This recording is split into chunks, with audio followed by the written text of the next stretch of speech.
Augustine's Asylum for the Mentally Ill.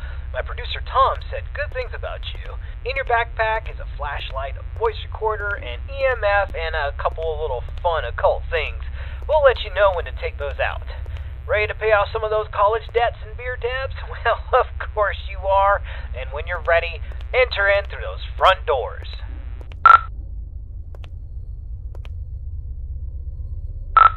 Well, it is a hospital. I mean, it would be weird if there wasn't any type of anatomy stuff.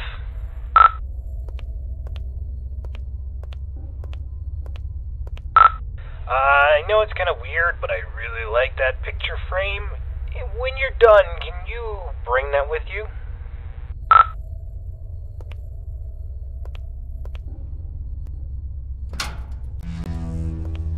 Nice, the door was unlocked.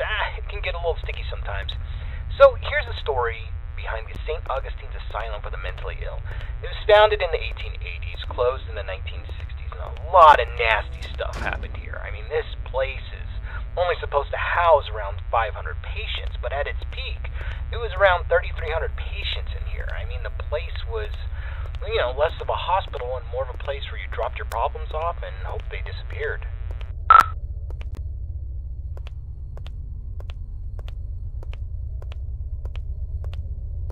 In the end, this place was sort of against what the Bible's supposed to teach. I mean, there was no love here, no grace, no healing. The patients were not here to be rehabilitated. Ordinary people just wanted them gone from public. They shoved those with non-threatening mental conditions or those deemed inappropriate to society together with legitimate psychopaths and murderers and other violent monsters and basically said, let God sort it out. The atrocities in here are just too much to count. The death toll was unreal. The violence, the disease, the abuse, nobody cared. And once you came to this place, you never left.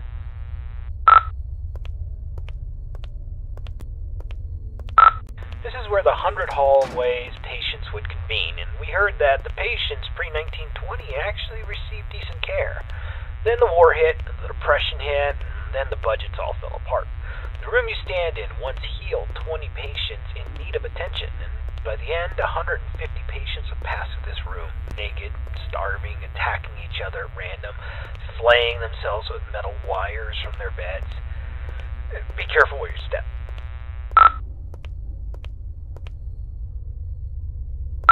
Alright, this is a good place to start. I want you to take out your voice recorder, and I'll hopefully be able to awaken this place.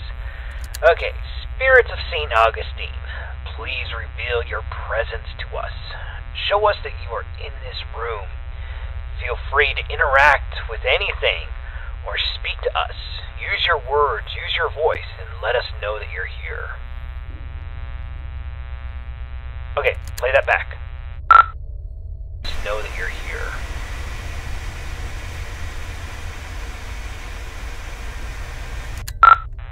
Nothing. Alright, let's try that again.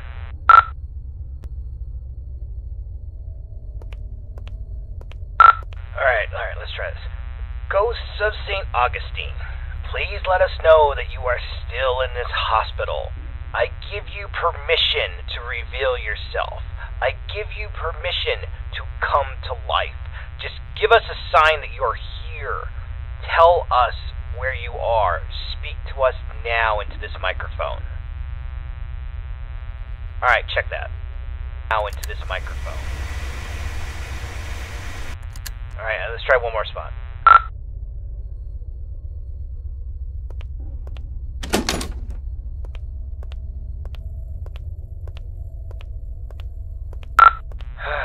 Ghosts of St. Augustine, you're all a bunch of ghoulish pricks. Show up or piss off!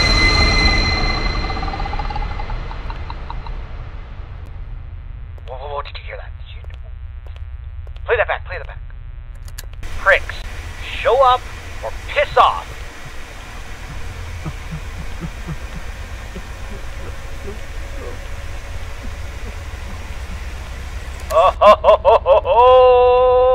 Alright, looks like we got an investigation. Alright, I want you to go down the morgue hallway, and we're going to continue our investigation in the other gathering area.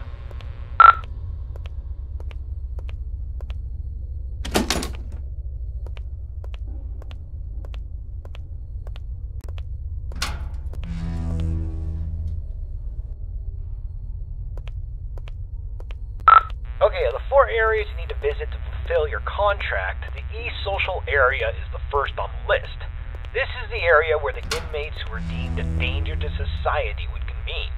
You'll go to this room and perform a summoning ceremony. So walk into the center and patient cells 200 to 219. We're talking extreme bipolarism, schizophrenia, dementia. Not necessarily dangerous, but it could be a challenge for society. Dang, the door's locked. That sucks.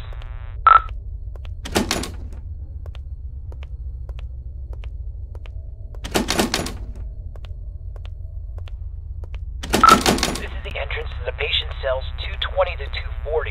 This is where they kept the lunatics, the murderers, the sociopaths, the worst of the worst, including Clive the Peeper Johnson.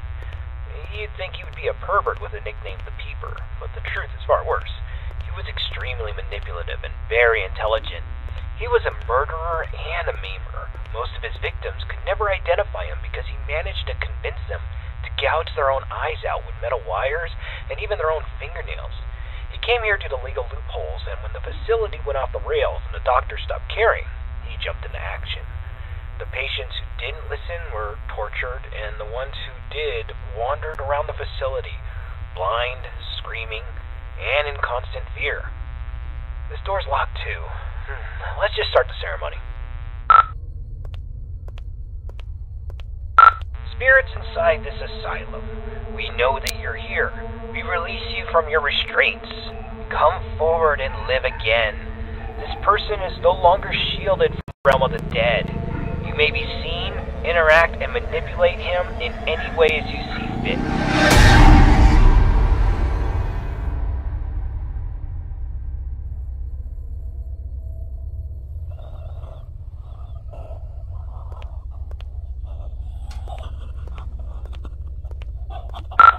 Don't just stand there. Go check it out.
Alright, get out of this hallway and take your second right.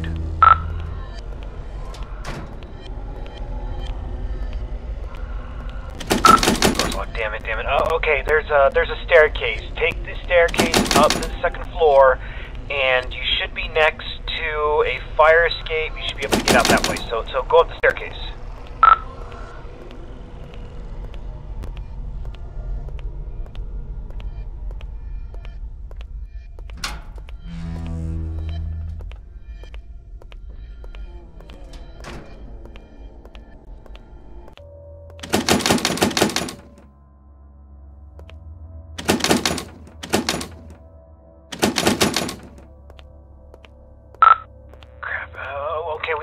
Let's go get something to pry this door open. Go back downstairs. I bet you there was something downstairs we could probably use.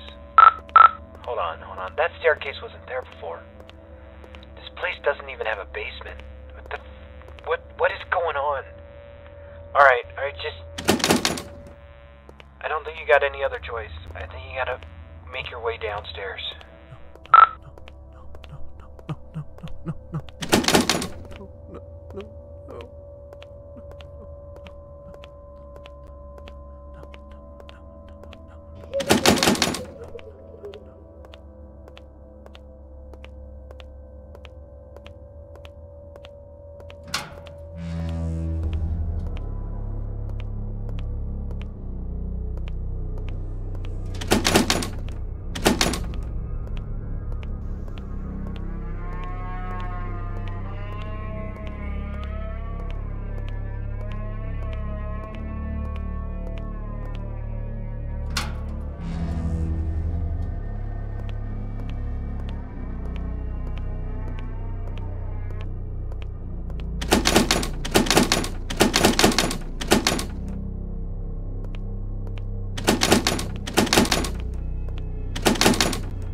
Alright, confession time. It's about the eyes. I kinda hid this from you. There's an urban legend, and I repeat, it's an urban legend about the peeper, Clive Johnson. You see, there was a patient who suffered from dementia and swore that Clive was more than just a mere man, and he would kind of haunt this patient all throughout the day. Rampant hallucinations that progressively got worse, but at night he never saw the peeper. Then he discovered that if he closed his eyes, he could escape Clive, but whenever he opened them, Clive would be there, waiting for him and getting closer and closer. Eventually, the patient used a fork and he blinded himself. And while he was soaked in his blood from his sockets, he screamed to the entire hospital that he was free, he was safe. And a week later, 2 more patients charged Clive with stalking them, even though he was confined to solitary. I mean, it's crazy. They took their eyesights too. This pattern didn't stop. I thought it was BS, but based on what we've seen tonight, I'll pretty much believe anything. So, try to get the hell out of there, and if it gets too intense, try to shut your eyes.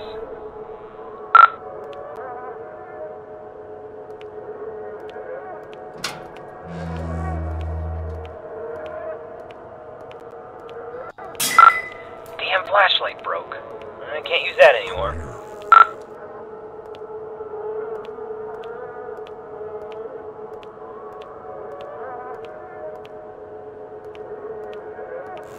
Come on closer. I see you now. Crap, Clive, run! He sees you.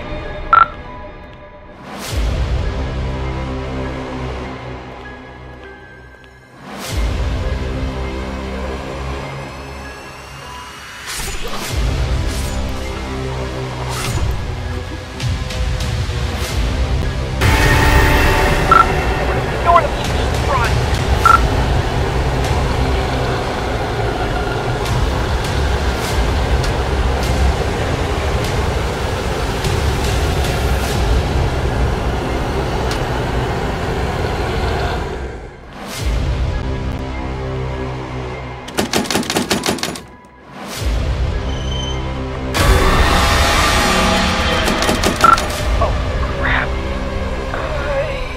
Got a choice. Either he gets you, or you're gonna have to cut him out.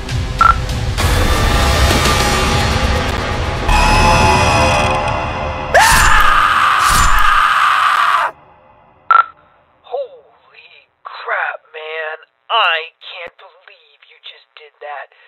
You freaking gouged your eyes out with a scalpel. Are you alright? I know you're not. Holy crap. Alright, we're getting a picture from your camera. Bad news is it's pitch black. There's no light. Your room, there's nothing I could see. The flashlight went out, and we don't even know where you are. I'm not going in there. Are you going in there? I'm not going in there. Hell no. Look, if you can't feel anything, I'm sorry, but we're not coming. I'm sorry, man. I have to go. I'm sorry.